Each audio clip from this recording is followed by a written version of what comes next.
Hi, everybody. Welcome. This is The Other Side of Sports with Mike and Tracy, and I'm Jeff Apodaca. Our third episode this week. I think we're getting comfortable with each other. It's kind of been fun. Yeah. It's a good time. We're sort of comfortable. So, Mike, since the last weeks, what's been going on in your life? What did you do this weekend, this week? What went down? I'm a working fool, I'll tell you what. That's a good thing. Friday I was at high school basketball and state swimming. Saturday, 12 hours at the state wrestling tournament. Oh, I was that's up in your neck of the woods. Yeah, did you see Gary there? What's that? Did you see Gary there? I did. Gary he handles kneeling down on the mat much better than I do. I'll tell you what. But my knees are still sore. But I have to give credit to those wrestlers. They're amazing. They work so doggone hard. And the female wrestlers. I mean, it's. I honestly thought that it was going to, when they first started, it would be a little bit of a sideshow. But they are amazing. No, they're really good. They are really good. Yeah. And so kudos to all those high school kids in all those state championships. Tracy, anything exciting happened to your life this week? My dad's coming to town tonight, so that's right. I'm really that. excited to see him. It's going to be a good time. Haven't seen him since early January, so we'll get a chance to catch up. And you're gonna pump him with some green chili and New Mexican food? I don't know. He doesn't do spicy. Uh-oh. Well, that means no chilies for him. They're going to spend the whole time talking about Iowa sports. I can guarantee. The Iowa women do play tonight, so we'll probably watch that. And I heard the tickets are going for almost 500 average. There you go. We talked about it last show. And I just saw a post that their viewership has broke records for women's sports on, I believe, 6 different networks. That's unbelievable. No, awesome. she's unbelievable too. So. Right. Hey, that leads us into, we want to talk about, we're kind of that time of the year. We're a few weeks away. We're going to talk about Lobo basketball in a second, but a few weeks away. I went to my first district basketball game last night, and for high school sports. Right. So it sounds like district is going on right now, and so the bracket is supposed to be coming out. So I think the excitement for New Mexico this year is going to be, or this coming next couple of weeks, is the state high school basketball, boys and girls. I think it's real exciting. I've literally been going the last couple of years, and it's some great basketball. Well, there's no doubt about it. I mean, New Mexico basketball. I mean, we have highly recruited kids that are coming out, including Jalen Holland down at Los Lunas. Bella Hines at El Dorado. I mean, these are kids that are going to get to basically wherever they want to go. So it's exciting, and the teams are great. Volcano Vista for the boys, just an awesome tremendous team. run from Volcano Vista the last few years. Well, and they're amazing. And I've happened to go to some. My kids are in high school now, so I'm going to more high school sports. But there's a young gal down in Corona, Harper Dunn, and she's unbelievable. She's 6'5". Coincidentally, I happen to know her folks, but she's 6'5". She's a freshman. Already getting recruited. She's averaging 46 points a game. She's averaging like 15, 20 rebounds a game, and she's averaging like 10 block shots. And so it's going to be real interesting to watch her. She's already getting recruited. It's going to be real interesting. But then if I can, I mean, my understanding is she was an Albuquerque kid, who had family in Corona, and then once the it was COVID. With COVID and schools kind of shut down, everybody went remote. She went to Corona because she wanted to have in-school learning. Yeah, that's what I read. Anyway. Yeah, her grandparent. Well, her family's from there. She's part of the Dunn family, which was Aubrey Dunn Sr. was a state senator for a long time. Her grandfather was a land commissioner. I'm friends with her dad, and but yeah, she went down to Corona during COVID, and she just likes it down there. And they own a farm and ranch, so she actually. It's funny when I've been down there. She's actually on the weekend spends time doing farm and ranch work, and she just loves it down there. Yeah, she just loves it down there. But it's going to be real interesting. But another person up in Albuquerque is at Sandia High School. I saw her play last week, and some friends of mine were telling me about her, Harper Giddings. And I'm not sure if she's a junior or senior, but Sandia girls, they're like one of the favorites, right, Mike, to make a run in the state playoffs? Right. I mean, I think the girls is more wide open. This year we're talking 5A, right? And so I don't think there's any doubt. I mean, there's a lot of great teams in this area, and of course when you go outside the area too, you talk about Hobbs. It used to be boys basketball, and they're still good, but the girls are great. And so yeah, I mean, I'll be excited to see her, and when the brackets come out on Sunday. A lot of people will be holding their breath. Who gets what seed? Who they're going to have to play first round and things like that. So Well, I'll that'll tell be you, fun. I've been back now 14 years, and about 5-6 years ago, I started buying those passes that you can go to all the games. Yeah.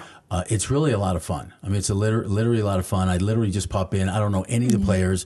It's just some really fun basketball. So our listeners, our viewers, if you guys can go check out some high school basketball games, and then everybody ends up at the pit, right? Everybody ends up at the pit. I want to say the 14th, 15th, and 16th, I think, of March. I don't remember the exact date, but it's either, it takes a while to get there. They'll start, I think, playoff games coming up next week, and then the winners congregate at the pit. Tracy, is that time of the show that we do What Are the Odds with Kevin? And I just learned steak sauce. Yeah, my So friends where did call me that come steak from? sauce. I was a sports reporter at the Albuquerque Journal for a long time. Most sports reporters, their articles go in sports, right? Right. Mine go A1, baby.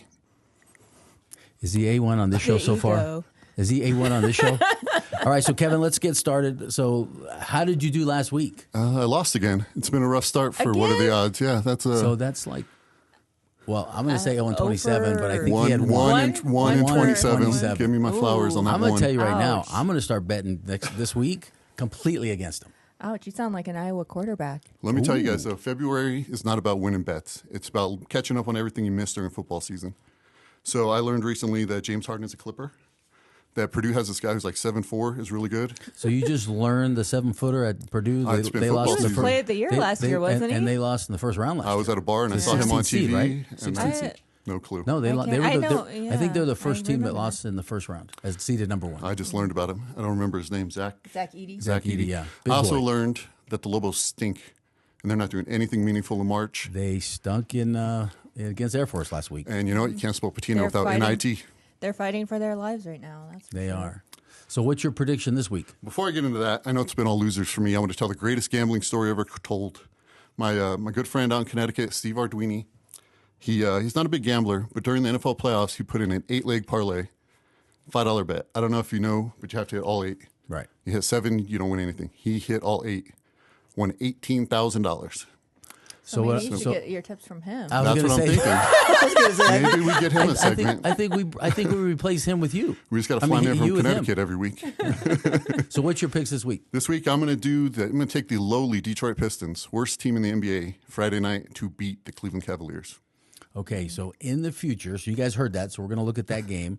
Let's hope you're not 1-28. But coming up in the next couple of weeks, you're going to have March Madness in college, and then you have the state high school basketball. So I want you next week to come and let's start having some fun with what your predictions will be. Maybe not betting, but what your predictions would be with high school basketball, boys and girls. Let's go. We'll ask Mike, and all of us will come up with our own picks and start challenging him. And then obviously March Madness we can have fun with. I will say I won a March Madness pool when I was 14 years old, and I've never won since then. And I've been chasing that high the rest of my life. There you go. Well, Steak Sauce, thanks for being on this week. I got to throw one more thing at him. In the women's college basketball, he got Iowa or Ohio State on Iowa, Sunday. easy. Caitlin Clark I hope she wins it is the this year. goat. I'm cheering for her. So, well, thanks so much. Thanks for the tips. Thank you. Well, I'm going to tell you, Tracy and I made fun of Steak Sauce, Right. but I'm going to have him come I asked him for him to come some predictions. Let's start having little side bets with that guy for beers or something I like think you that. guys are guaranteed some wins. I think with so his too. Picks. By the way, it may be not beers because we might get too drunk with him. He'll owe us so many beers. I'm a steak sauce supporter, all right? So But I'm back not saying off. I'm not. I'm just, I think clearly you're not. Okay, so one of the hot topics this week, whether it's high school or college, because there's always drama there, is Tracy, you and I were talking about the court storming. Well, yeah, Right. yeah. We were watching that Duke. What was it? Who were they at? Wake Forest. Wake Wake Forest, Forest yeah. game, Yeah. and it got over, and all of a sudden I'm watching, and I'm like, somebody just biffed it. Yeah, one Somebody of the just got player- ran got over, ran and then over. it turned out it was a player. He injured his knee, and then it was only a month or so ago when Caitlin Clark ran into a Right.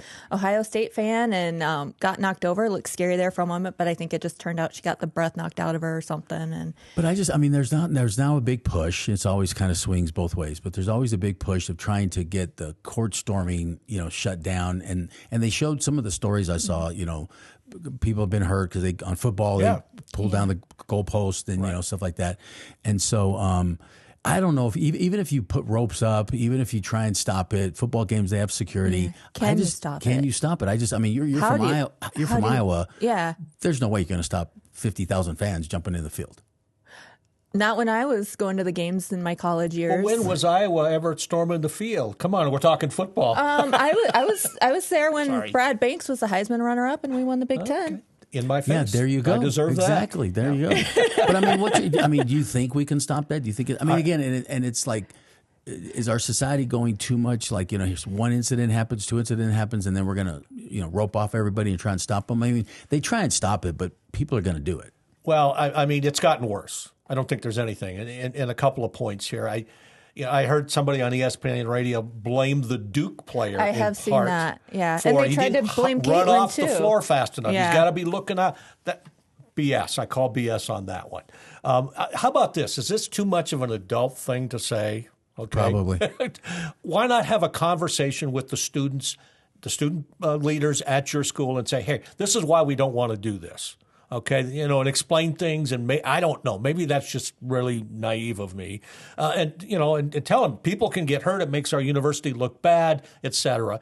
And maybe somehow incentivize things for the student body, because that's who's rushing out on the floor. If they don't do that, okay, I don't know how you do that. I thought, well, maybe their tickets. It's a free. If nobody storms the court, you get a free. Whatever sponsor we have, something like that. Good luck. I don't know. Good luck with that. Probably naive. Well, and one comment I saw was in a game following up later that same day, one of the sports commentators actually, for the media took responsibility. We play into this. We used to have a strict no policy, policy of not showing court storming. Now we love the visual. We replay it over and over. So somebody from that world, what are your thoughts on that point of view? That's a great point. I mean, in baseball, when somebody runs on the field, they don't show it. Or in football. Well, yeah, network broadcasting, they pretty much try not to show those antics. Yes. But it's just, I think it's part of it. It happens in high school also, right? And I'm not saying I've seen it at the pit. I just remember I was in New York, living in New York, when we beat Arizona, and they were ranked number one. Yeah. Everybody stormed on there. Yes. I tell people, because a couple people ask me, do they think you should shut that off in the pit? The issue with the pit, I don't think we have this issue in the pit, is because the student section is really only about 15, 20% of the fans. Yes. I mean, you look at the pit, we get a sellout crowd of, over 15,000 people, 85, 90% of that pit is adults that are sitting probably in not chair backs or away from the floor. That are probably not going to storm. Right, it's the kids that are going to do that. So, I don't know. To me, it's part of sports. It's part of high school. It's part of college. I don't think it's that big of a deal. But if your players, I've been in a couple of those situations as a player that the mob comes down on the field. I just got out of the way. I just get out of the way. I don't think it's that easy anymore. Right. I mean, they're not just walking on the floor. They're racing on the floor. But to your point, I mean, you mentioned the big win over Arizona, and about a month ago or so, when Gary Colson, the coach at that time, died, the Albuquerque Journal ran one of their pictures from that time, an iconic picture of everybody on the storm. Right? Everybody's there, but it's the players with Luke Longley and other players are behind Gary Colson. He's smiling. Everybody's having a great time. So that's the one image, maybe the number one image I have of Lobo basketball. Well, speaking of Lobo basketball, talk Do about we have to talk about a disaster. I think so, because New Mexico State's not doing really well, and Western and Highlands aren't either. So, Lobo basketball. I mean, they lose to Air Force last week. I was at the game. They played so bad, so flat. They still had opportunities at the end, I got to give Air Force credit. We came out really. I mean, we fronted them a lot. They literally got 10, 12 easy points on layups in the first half. We got back in the game. There's a little bit of controversy because House they didn't put House back in the last couple of minutes. No, it was most of the second half. Well, no, keep in mind though, House had 2, maybe 3 really stupid fouls. Yeah, yes. And so I think they pulled him literally at the 16, 17 mark. So he didn't play the whole second half. Right. Because he picked up his 4th foul for a stupid reach-in. Yeah. So I get that, but the big controversy after the game was in that last minute you should have put House back in for his defense. I get that point of it, but he'd been sitting so long, and to be very frank, the 5 other guys out on the court are the ones that took the lead and got the 4 or 5 point lead with a couple minutes to go. So I can see why Patino didn't want to make that change because, you bring in House, that energy is great, but those 5 guys literally got us back in the game and took the lead. Well, my thought is this: you sort of live and die with House. I mean, he stirs the drink, and normally, Coach Patino I think does a great job. But normally in those situations, a guy picks up his fourth foul, 17 minutes, you bring him back in, 5 or 6 minutes left in the game. Okay, if he's a key player, and one of the things this team didn't do is once again they didn't push the ball. And House is the guy that pushes the ball. They didn't get very many steals. They got, I think it was 3 steals for the game and only a handful of assists. And so they were really not themselves. And you're right, the players that were on the floor did a good job to get back into the game. But I think you again, live and die with House to a large extent, the good and the bad. But I think Patino's decision, I think we're going to see the next game, okay, the impact of it. And it could be very positive. He might have made a statement, and the Lobos play great the rest of the way. So I'm very interested to see how they do the rest of the way under these circumstances. So you're thinking maybe it lights a fire maybe under them for the rest of the season? Or it does the opposite. Well, last year when we were 14-1 or something like that, we went undefeated, then we lost a couple of games, and then House got hurt. A lot of fans were complaining about House because he was doing a lot of antics as he does. But then he got hurt and went out, and then we lost 4 straight, or we lost 4 of the last 5 or something like that.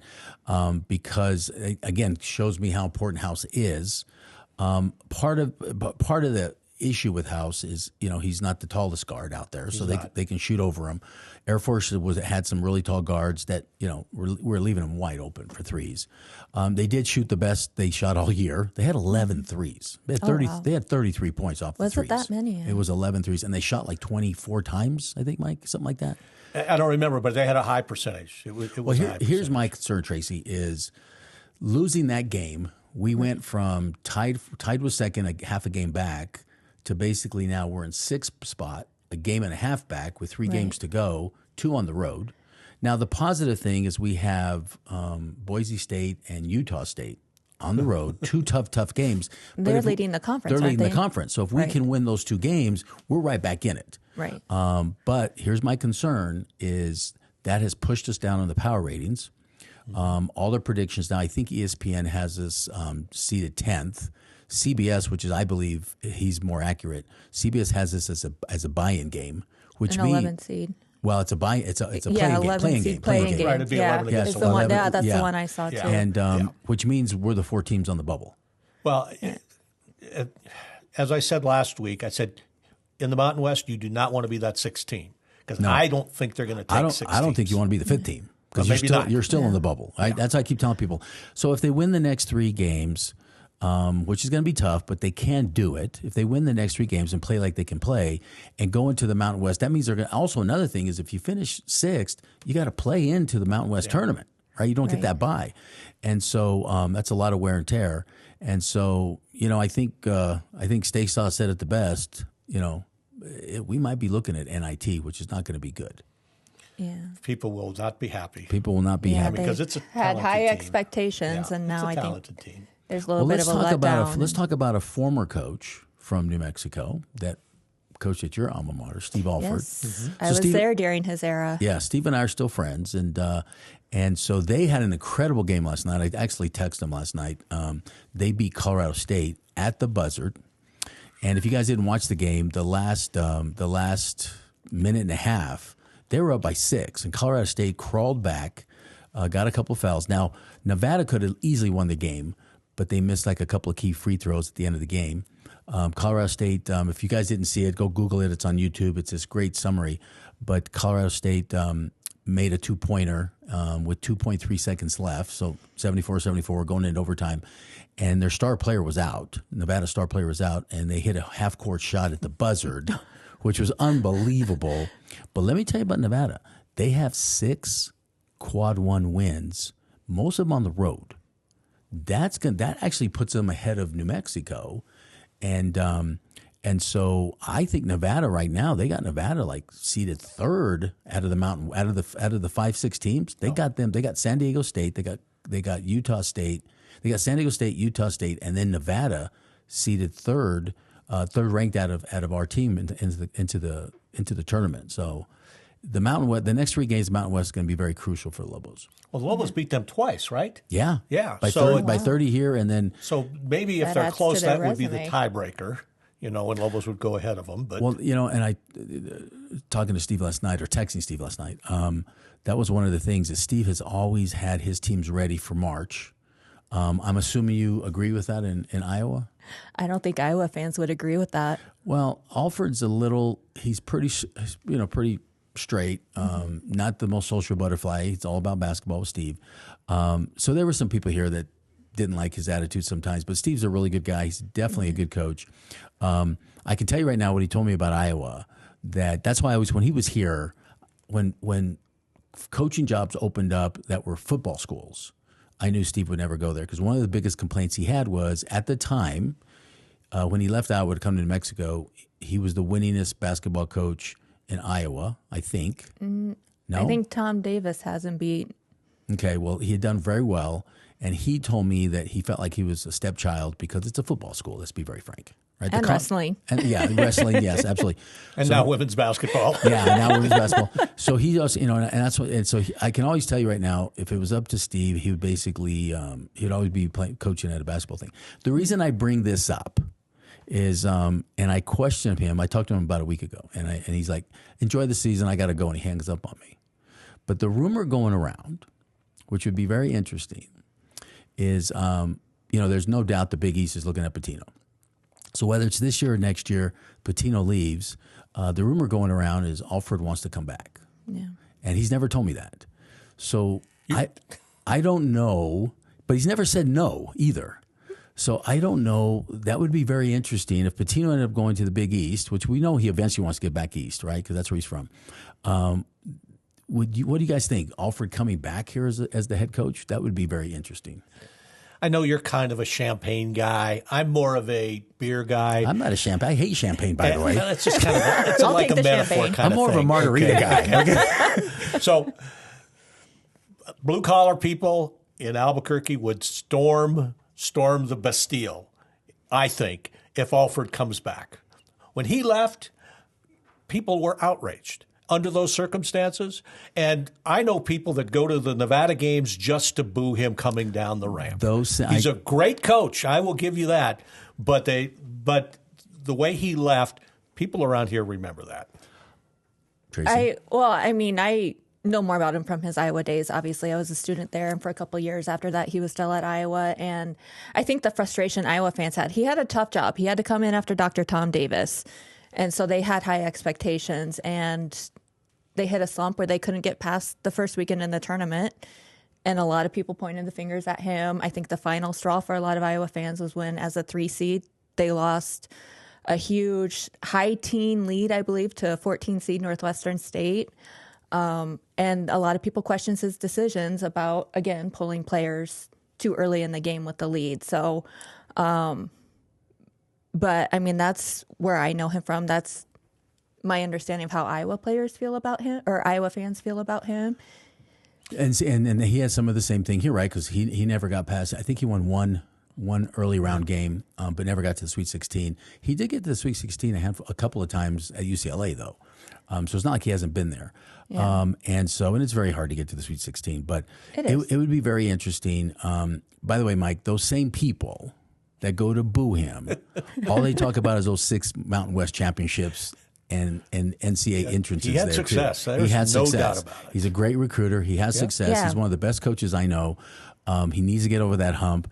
By the way, I'm not trying to start any rumors. This is what I heard a couple of weeks ago, and I was like, "There's no way Alford would come back." Yeah. First of all, I don't think Eddie would hire him back. I think that would cause problems if he did. I think the wild card there is because I think Noodles left with more controversy. There was some there. It was a lot worse. Look, no one can judge Alford. He calls me. This all happened on a Saturday. He calls me that afternoon to apologize to me, and I go, "Stop right there." I go, "You're talking to a 26-year-old. You're talking to a guy who at 26 left my home state to go to New York to work for CBS Sports. Do not question. I don't question anybody taking a bigger, better job. He got a 10-year contract, $3 million a year, with a $10 million buyout if they fire him. Mike, JC, who wouldn't take that job? No, I agree. But here's if my recollection is right, he showed up at his goodbye conference wearing UCLA colors. He says, "What do you do? That's UCLA. You can't turn that down." Which I think people here felt insulted. If he says goodbye, and he had just promised or he just committed to a new contract. Let me go back on that. Okay. Let me finish, then you go back. Okay. Shortly before that was my understanding that there was an agreement and that he hadn't signed. And okay, go ahead. I'll go back on that. Huh? No, go. Okay, let me say something, because I'm going to defend him on this. Okay. He signed a term sheet. He signed it. It was UNM and the athletic director at that time that backed out of that commitment, started renegotiating his contract, right? So that Thursday, UCLA shows up calling him about the coaching job, and he's asking, "Where's my contract?" And UNM starts renegotiating the contract because they lost to Harvard. That's classless there. I would Exactly. agree with that. So that's why, and Steve didn't want to throw UNM under the bus. So I'm just going to be very frank. Okay. All right. Well, that's a fair point. He signed a term sheet. The term sheet is supposed to be private. The athletic director at the time had a press conference the night before the Harvard game saying, "We got him a new contract. We're raising prices." In that term sheet, they're not supposed to raise prices. So UNM, once he loses, then they try to renegotiate his contract. Come Thursday, UCLA came a call-in, and his agent's literally saying, "Where's my contract?" Yeah. And they start renegotiating. Okay, well, that would that's what I'm saying is UNM left the door open because in his new contract, there was I think a $1.5 million buyout. So if he'd have signed the contract, if UNM would have signed the contract, if UCLA would have taken him, we'd at least got $1.5 million from UCLA. Yeah. No, that's and I don't know if that too. story's out there that much. I haven't heard that I haven't angle of heard it. that either. Yeah. So that's good knowledge. But still, what people remember is the departure, and it probably could have been handled better. I don't know. If he comes back, I hear Tracy's not going to the games. Oh, I'll still go. Oh, see, there you go. She'll go to boo him then too. No, I mean, and frankly, Iowa still. It's been, I don't know, when did he leave? 2007. He left Iowa, and they still haven't made it past the first weekend in the tournament. So it wasn't just him. It's it's been McCaffrey too, Fran McCaffrey. They call it the Fran February fade. So. Well, I'm telling you right now, I have made a commitment to myself. I am not going to a first-round game ever again until they make it to the Sweet 16 because I'm just tired of going to see them lose. And so I'm like, I'm done going to the first round. Like, because people ask me if they get seeded, because the first round is like in L.A., right, where I used to live, if they get seeded on the West. I'm like, guys, I made a commitment to myself. I am not going to the NCAA tournament until they make the Sweet 16 because I don't know if I'm bad luck. I just hate going and watching them lose. I was at the Harvard game, frustrated. I have never seen such a depressed bar at the hotel the night they like at Harvard. Anyway, it's time actually for Power Up with Mike. So let's go into your Power Up this week. Okay. All right. Well, continuing the Lobo theme a little bit here. And I had a chance to visit last week with Bronco Mendenhall, the new Lobo football coach. Had a great conversation with him. I covered him back in the day when he was here. And I just feel like and I hope it doesn't kick me in the behind, I feel like he was the perfect coach for this situation. He was here before. I mean, even before his name came up, I thought, you know what, if Bronco wants to come out of retirement, this would be perfect. And lo and behold, it happened. And so I can't be more thrilled that Bronco Mendenhall is back. There's so many things I love about him as far as his coaching record at BYU as a head coach, at Virginia. I think 16 or 17 out of 18 years he took his teams to a bowl. I mean, I think that's amazing. And I love his temperament. I think he's going to fit in well here. He knows what the expectations are at New Mexico. He knows the pitfalls here. And so I just couldn't be more excited. I'll be writing an article, a column about Bronco for the Valencia County News Bulletin here in the next couple of weeks. And I'm excited to share his knowledge, with our readership there. And so I can't be happier with that hire. Tracy, your football knowledge, you happy about Bronco? I think there's always hope. And I had another word in my head and it floated out, but I think there's always hope and positivity when a new coach comes in, hoping for better results. I hope he gets it. I don't know. My school's only had 2 coaches in my lifetime. So on the football side, I've never really had that feeling of watching a new coach come in. And come on. I've been, my father played for Lobos. I've been following him since I can really remember. I'd have to go back and count how many head coaches we've had since I was a kid following them. Wow, 2 coaches. I didn't realize that. Yeah, Hayden Fry and Kirk Ferentz Well, I have know been the Hayden Fry was there only for a long 2 time. Iowa head coaches in my lifetime. That's amazing. That is really amazing. Congratulations So, on that. but yeah, I hope it works out for him. I hope New Mexico sees positive things from it. You know, this is my adopted town now, and I want to see good things happen. Well, I'm going to tell you right now, I have what I have seen is, first of all, since I've been following them, which would have been in the early 70s when I was a little kid, I think this is the most experienced head coach we've ever hired coming in. You know, we've had some guys who have been experienced, but even Rocky wasn't head coach Rocky, when he was hired. That's what I'm saying is right. usually we hire defense, like Rocky was defensive coordinator at UCLA when he came here, right? Yes, I believe that's correct. Because I yes. remember I was in LA and I'd go to UCLA games just to watch Rocky coach defense there, right? And so, I don't know. I mean, Joe Morrison, who I played for, he was a head coach, but he was at Chattanooga. And he was there for 2 years, and he'd only been coaching for 2 years, a head coach for 2 years when he came here. And clearly he was successful. What I'm more impressed with is Broncos, first of all, the portal that we've talked about. He's brought in 21 portal players, I think, so far. 7 are huge offensive linemen. 2 from Texas A&M. He's getting kids from the Southeast, from the ACC. He's getting kids from the Big Ten to come here. I'm really impressed with him. I've not met him yet, but I'm really impressed with what I've seen. The coaches seem very experienced. And here's something else that we don't really talk about. I think one of the biggest reasons he came here is because the Pac-12, Pac-2 is still out there. Mm-hmm. There's no doubt. If Washington State and Oregon State do not join the Mountain West, I'm not going to say they're going to join the Mountain West, but if there's not a combo between the Big West basketball programs, you know, those 2 Pac-12 teams and the Mountain West, I think in the next 2 years, I think you're going to see a coalition of some type of conference between basketball and football. We're going to be in that position to be the West Coast powerhouses with those 12 playoff teams. And I think you look at the Mountain West, there are 4 or 5 new coaches in the Mountain West, all with experience, all have come here over other conferences, probably for a little bit less money. Let's be very frank. Bronco could make more money somewhere else. Yes. And so I tell people, I said, give it a couple of years because this could be the powerhouse basketball and the powerhouse football West Coast Conference if things play out. Well, I'll say this. I think you're right on the basketball. I don't think we'll be the best I'm not of the saying West. I'm not going to say we're competing with the SEC. Right. I don't think we're going to be that. a powerhouse, but I think we'll be a respectable league if on the West. On the West Coast. We could become the Power 5, Power 6 conference we rather could be than the Power Pac-12. 5. Right. We could be the Power 5, Power 6 conference on the West Coast. I don't think that'll happen. That's because that would mean the Power 5s are going to have to give up some of that money, and so I don't think we're going to be there. I think we'll be in a position to get an at-large team to the playoffs, but I don't think that we're going to be. Don't get me wrong. I'm not saying they're going to add our conference to the playoff game. No. It'll take the place of. We'll be an at-large bid. Yeah. But I think we'll be in a much better position because I've been telling everybody this is the worst time, and it started with Loxley, Davies, and God bless Danny. This could have been the worst time in the last 10 years, Lobo football being down.